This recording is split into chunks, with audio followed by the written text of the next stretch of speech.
try and introduce something this evening that we hopefully will do very often going forward. Please don't go to the Sunday school slide yet. So often, maybe every week, my goal is to have us here at this point in the service just quickly gather with people around you and pray. And I'll give you a specific thing to pray for every time we do this. Now, as soon as I say this, some of you are panicking. Think, what? Pray out loud with people near me?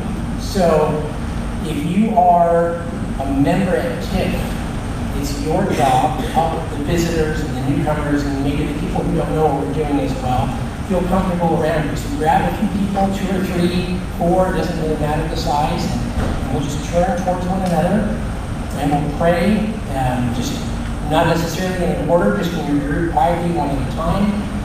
If everybody prays and you want to pray again, that's okay. If nobody in your group is praying out loud, that's okay. But we want to gather together as a church, pray for the needs that we know are going on. We want to gather together as a church. And it's sometimes easy to say, well, I'll pray for you or we'll pray for that, but we want to do that together on Sundays while we are here. In the midst of our worship, we want to confess to God that we can do nothing, and we need your help and your strength and your wisdom. And that declaration of our inability to do anything and asking God to help and to give wisdom, that also is an act of worship. And so we're going to do that for the first time today. And the thing that I want to pray for, I think in keeping with the scripture and the sermon, we want to just pray for the gospel work here in Taichung. We want to pray for the families of you all who live here in Taichung, the co-workers that you have here in Taichung, that they would hear the gospel and believe. We want to pray for the churches. Taichung Baptist Church is building this is. The other churches in the city that are sharing the gospel. We want to pray for the other groups and churches in the city. So spend a few minutes, gather together, just pray together that God would send his gospel clearly in the city and that many people would be saved. And then after a minute or two, I will close us in prayer. Go ahead and gather up together now and do that.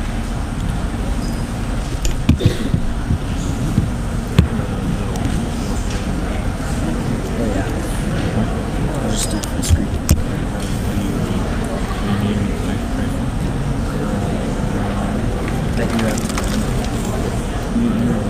Well, technically that's great for me, so. No, you need me to. You need Pray for my, school. pray for my grades. I mean, School because I have trouble. School, yeah. Pray for a heart that wants to study. I don't know about that. Over that's not really possible, but let's do that. I think that's a bit too much to ask. Cool. What do you need? So, yeah, I think that's all. Come on. Just a little food. What? Pretty content. Actually, a little. Anything you want for your birthday? Oh, yeah. But she's here tonight, right? She hurt her shoulder. Like, she pinched her shoulder. When? It was before the flight, one day before the flight. She pinched her. It's hurt her. It's like constant pain. So She's gonna go see a doctor. she's going to go see a doctor about another thing. This she just says. Dear Father, we pray that you would work here in Taichung for the sake of your name. God, it saddens us that there are so many people who do not know your love and your greatness and your goodness. Father, you've given us all peace and grace, and we long that the people around us would know it as well. So, Father, we pray for the churches here in the city who are preaching your gospel, that you would empower them and protect them. Pray that you give us courage at work and with our family. Father, we remember our mission that you've given us. Father, the work is beyond what we can do. We look at the obstacles and we just confess we cannot. And yet, God, you are strong and powerful and mighty to save. And so that's our hope and that's our trust. Lord, we pray these things in your name. Amen. All right, the younger children can go ahead and head down to Sunday school. We have, I think, in the back some sheets for the older kids if they want something to work on while doing the sermon and message. I think, are the announcements next, Jordan? Or, they're after. Okay, we'll wait. Okay. So, we do have the translation available. I wanted to just say something about that. The program that we used to translate gave us some trouble this week. So I've been told that the first half is not great, and the second half is much better. But I want to take that as an opportunity to just point out how hard our translating team works every week. They work for hours a week to make sure that they have this translated into Mandarin, and I want to say thank you for all the work that they do week in, week out, and it's really not that big of a deal. This week, it's a little bit rough. We're really thankful for the work that they do every week.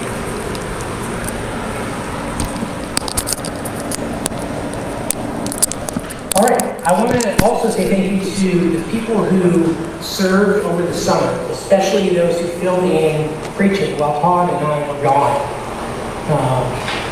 I'm thankful that God has brought a variety of people to TIFF to help feed and encourage and grow the church to be more like Him.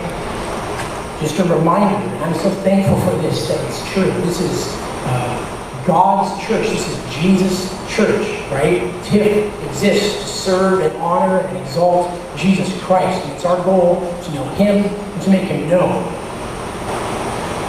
I really enjoyed last week being able to hear David Rowe preach in 2 Corinthians chapter 5. And apparently, God wants us to learn something from this book because this summer, without talking to him, I had already planned on spending these next 3 weeks in the book of 2 Corinthians as well.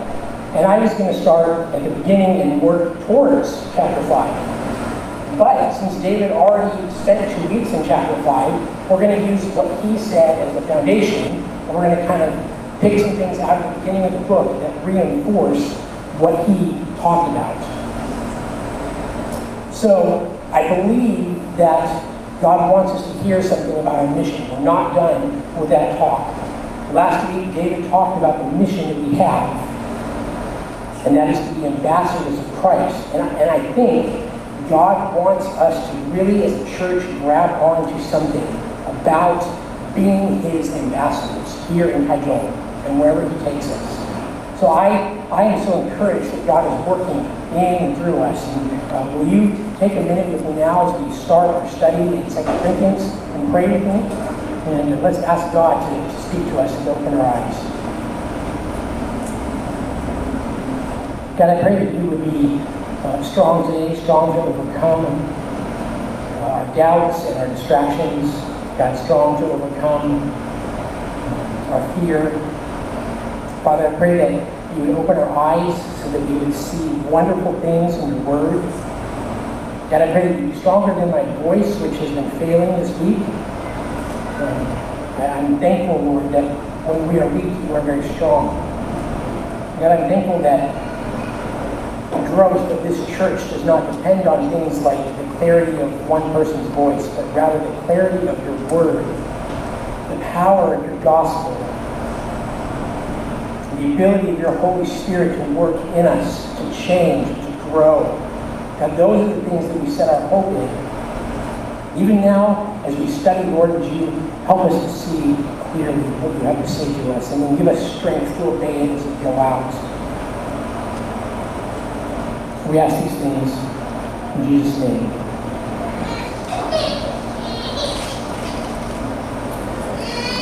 All right, so today we want to, I'm going to give you kind of an overview of where we're going. And I should tell you at the beginning that most of what I'm going to say today is an introduction of sorts. So when I get to the point where I say that was the introduction, and you're looking at your watches thinking that was the whole sermon, that's on purpose. I want to introduce what we're studying over the next few weeks. We'll really only get to one main point after the introduction today. Okay? What we want to see today is three things that Paul tells us about the mission of being Christ's ambassadors. We want to see what Paul says about the pattern of Christ. We want to see what we can learn about the pain of Paul. And then we'll close with the power of Christ's triumph. Okay? So we're going to start where David left off last week in 2 Corinthians chapter 5. And the reason I want to start here is two reasons. Some of you were not here, and so I want to make sure that you're up to speed today. And then the other thing is the whole first part of 2 Corinthians is building towards what Paul says in 2 Corinthians 5. And so I want to make sure we know where he's going with this, and then when we look at some of the specific examples before that, they'll make a lot more sense. So let's start with 2 Corinthians 5, and then in a few minutes we'll move to 2 Corinthians 2. If you have your Bibles, you can look there with me, 2 Corinthians 5, and I'm just going to read again, verse 18 and 19. Paul says this, "All of this is from God, who through Christ reconciled us to himself and gave us the ministry of reconciliation. That is, in Christ, God was reconciling the world to himself, not counting the trespasses against them, and entrusting to us the message of reconciliation." There are certain principles in the Bible, certain patterns that apply to all stages of growth, all areas of life, and are so important and integral that it's good to stop and make sure we're all on the same page about them. This, in this section, is one of them. And it is simply this. It's going to sound really obvious, okay? So prepare yourself for the obvious. Our life should look like Jesus' life as our decisions and priorities come to look more and more like Jesus' decisions and priorities. The word Christian means a small Christ, a little Christ, one who is like Christ. And so, the reason that we have, as it says in verse 18, a new ministry of reconciliation, a new job, the reason we have that is because that was Jesus' mission to begin with. Okay, the reason we are called to be ambassadors, to be reconcilers, is because that is the mission that Jesus came to earth to do. So before we go any farther, I want to expand on what David said last week. Look at verse 19 with me. It tells us two important things about the ministry of reconciliation. First of all, it tells us what this is. That's kind of a theological big term, the ministry of reconciliation. What does that mean? What has Jesus left us to do? The word ministry is really a great word. In a way, it means service. It means a job, a responsibility, a role, a new task that you've been given. But it also means an act of obedience to someone in authority over you. An act of obedience to a king or a lord or a master. And last, this is so beautiful, it means a service of love to people around who are in need. So this one word that Paul uses is a perfect three-part picture of what it means to be a Christian. As a Christian, just the verse before this, it says, if anyone is in Christ, he is a new creation. We have been given a new job, a new role, a new identity, if you will, a new task to carry out. This is new in a few ways. It was new for the New Testament saints in a way, but it's new because when the Holy Spirit comes into you, before you had no interest in honoring or telling about God, and now the new job, the new identity comes in. But it's not just something that we put on as an identity. It is at the same time a way to honor and love and obey our King. And so in our new role, we're doing what we already want to do, which is obey and love our King. And as we carry out the ministry of reconciliation, we are also providing love and something that the people around us desperately need. You see how beautiful that is? It entirely wraps up in one word what it means to be a Christian, a new identity, a service to a king, an act of love to the people around us. That is what we have been given as new creations in Christ. But what is this service? What is this service? We'll look again at verse 19. Paul explains. He says that God in Christ was reconciling the world to himself, not counting their trespasses against them. The ministry, the job of reconciliation, is to bring people who are in a broken relationship back into peace. That's what to reconcile means. It is to bring humanity and the people around us who rebelled against God, who made war against God, back into peace with God. And this idea of war and rebellion is going to be really important in a few minutes. Think about the people that you see every day on the bus, at work, at your favorite tea shop, your favorite breakfast shop, your friends that you've known for a very long time, classmates that you just met a few months ago, a few weeks ago, your family, casual acquaintances. They are at war with God, and more terrifying even than that is that God is at war with them. Church, we were at war with God before Christ. And more terrifying, God was at war with us.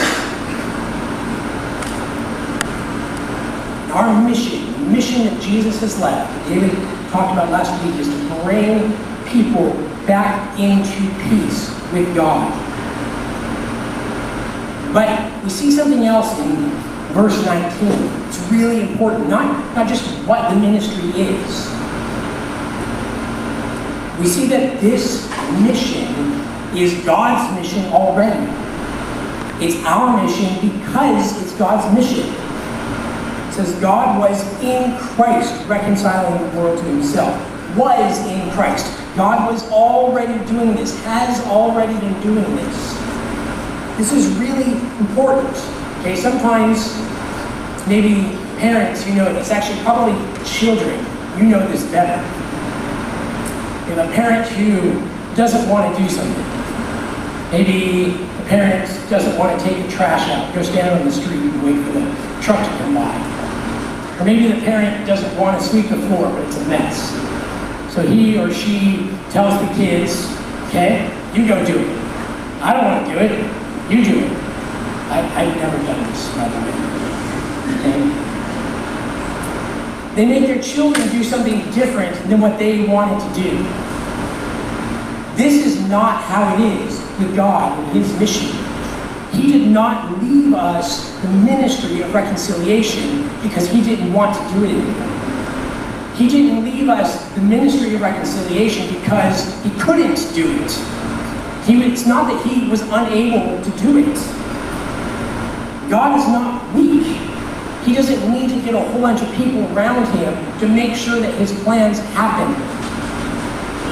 He is not like the idols that people have to carry around the neighborhoods to show the God what's going on. Our God doesn't need bodyguards. He doesn't need anybody to serve him. He is already carrying out the mission of reconciliation, and he has given us the privilege of participating with him in his plan. This is tremendously encouraging because it means that the power to reach Taizhong comes from God. It means that the love that we need for the people around us comes from plan to redeem people to himself, and we get to participate in that. And the great and glorious mission that God has left for us is to be Christ's ambassadors.